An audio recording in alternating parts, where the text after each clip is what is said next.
Hi everyone, I'm Bob Jeffrey, here in Mumbai, shooting the Indian edition of Worldmakers. Mumbai is the gateway to India's business and advertising communities, and of course Bollywood. To be world-made, you need to know India. Today on Worldmakers, we'll meet the storytellers, entrepreneurs, and inventors, making India a global leader for innovation and imagination. And I'm here with Prahlad Kakar, the man of many hats. Prahlad, great to meet you. I've heard so many fascinating things about you. Somebody even said you're like the madman of the ad world here in India. What do you think about that? Well, people mistake the difference between being famous and being notorious. I think I'm notorious. The reason why I hung out with Pepsi for so long was because everybody thought I was the brand because of the fact that I was the youngest person in the room, always.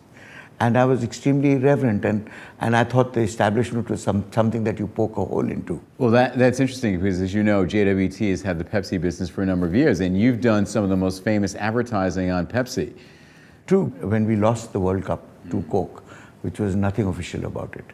So Pepsi became the unofficial drink of the World Cup and wiped everybody out. I love that story because, we would call that guerrilla marketing, ambush marketing, and that was very successful, correct? It was not only very successful, but it actually launched, the real launch of Pepsi was with that World Cup. Everybody was panic-stricken because we'd actually lost the bid, and we thought, now that's it, and this country is mad over cricket, as you know.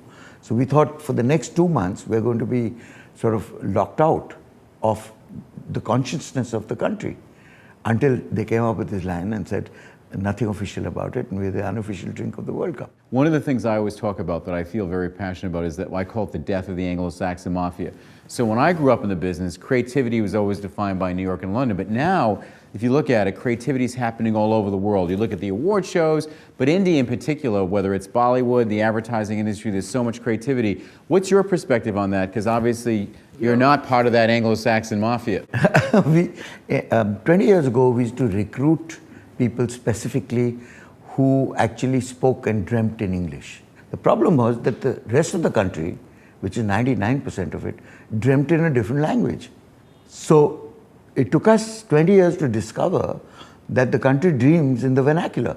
One of the things I talk a lot about is the need for international imagination. To me, globality is about homogeneity, and that's not reflective of the humanity and the relationship between people and brands. You have to address people's dreams, because that is what advertising is all about. And you have to address it in the language that they dream in, and the roots which culturally come from that particular segment. I think actually more and more clients are beginning to understand that, but I think they are still navigating in the dark because for them, the easy way is to take, one big global idea and try to produce it centrally when in fact that doesn't always work. Pepsi was one of the first companies, which was a multinational, which adapted to the local milieu. So you have a line like ask for more, okay, which is basically a consumerist line, which is what worldwide Pepsi was using. And when they actually rewrote it in the vernacular, it was Dil Mange More, which means I dream a bigger dream. And it's not necessarily Pepsi, it's about life. It's the power of the idea, the power of the story, the power of the dream. That has, technology hasn't changed that. When you get technology like what we've got suddenly today at our fingertips, you get so overwhelmed by it that your content takes a back seat and the technology takes a front seat. Now you must always remember that human beings like being told stories. Technology is brilliant because it makes you help tell the story better, but it must be invisible.